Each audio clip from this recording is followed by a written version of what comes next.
Hi, and thanks for joining me for another video. Friends, today's topic is going to make a lot of people upset, but it really doesn't matter. Why? Because stupidity must always be challenged and the truth said. And today is no exception.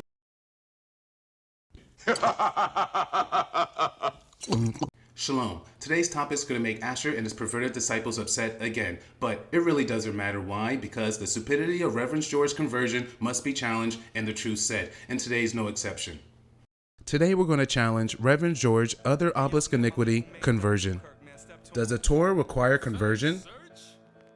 Is converting to Judaism or converting to be Jewish righteous in the sight of the Creator? Does Reverend George converting to be Jewish reconciles a person back to the Creator? In my conversation with Reverend George, he was revealing that converting to Judaism isn't spiritual, but it's legal. But when one says something is not spiritual, but it's legal, that equals witchcraft. Reverend George reveals that for a person to be Jewish, they will have to get approved by a panel of rabbis. Then that person will be a citizen of Israel.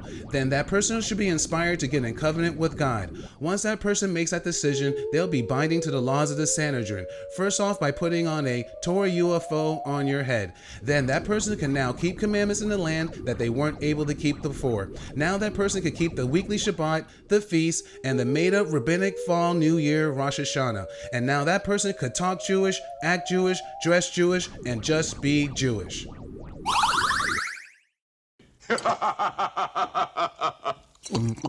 This is how a biblical black hole is formed. This is a perfect example of inveigled spiritual abduction. Now you're in a demonic realm religion system. Reverend George's theology teaches that God does not want us to be spiritually minded and focus on some type of future world, to be earthly minded and join ourselves to the Jews and be God ambassadors and make this world a better place.